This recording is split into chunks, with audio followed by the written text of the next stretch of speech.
Healthier Together, sponsored by Regents Blue Cross Blue Shield of Oregon.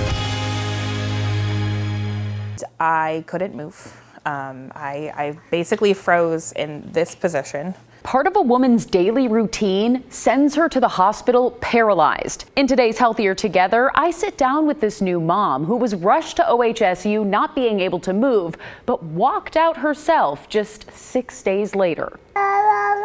Gabby Zielinski is soaking up all the joys of motherhood. Yeah, what's going on? While recovering from an unimaginable health scare. I can't lift over 10 pounds for 6 weeks.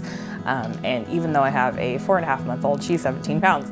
So I can't pick her up. I can sit with her. And she's grateful she can do that. What? Because just about a month ago, she was on the floor of her Beaverton home, unable to move.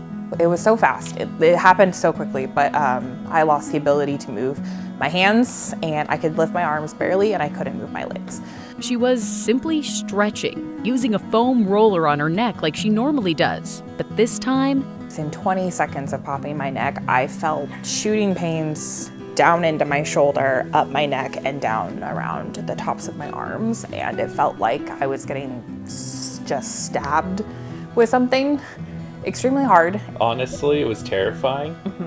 Her husband Chase, who had luckily just gotten back from work, called 911. It's all the panicky thoughts enter your head. EMTs brought her to Oregon Health and Science University, but doctors were a bit baffled. Yeah, this is a highly exceptional, unique, almost freakishly rare case. Dr. Josiah Orena is an associate professor of neurosurgery at OHSU. And even for me, it's something I've never seen before. Doctors spotted the source through magnetic resonance imaging and found that a blood vessel had burst, forming a clot the size of an earthworm, and it was impinging on 7 sections of her spine. Typically, it's the result of either a motor vehicle collision or a high impact injury to the spine. In these circumstances, time is critical. They say that spinal cord is time. So if the spinal cord is being compressed, you have a narrow window to decompress it before patients can start to experience permanent paralysis. So they moved fast to get her into the operating room. So it was finally that moment is when I had the mental breakdown of, oh, this is what's happening.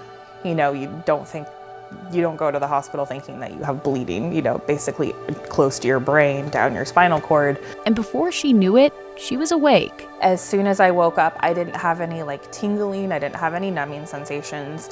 I could move my legs right away and I could move my hands. Before long, she was walking again. And in less than a week, she was ready to go back home. But not before she and her mom said thank you with a sweet surprise. Yes, my mom's wonderful. Yeah. Gabby and her mother brought her care team several jars of homemade jam, homemade strawberry jam, boysenberry jam, just to say another thank you as she was leaving the hospital. They loved it. Gabby is still recovering, waiting for the okay to pick up more than 10 pounds, aka Sweet Sophie here. And it didn't hit me until after I got home, really how bad it was. And I went, oh, I could have been in a completely different situation, for sure. So I'm really grateful that I had such a good team of people taking care of me. And in case you're wondering, no, this doesn't mean you should stop using your foam roller. Dr. Orena says they're perfectly safe to use. This was just a once-off occurrence. Check out more stories on kgw.com/healthiertogether.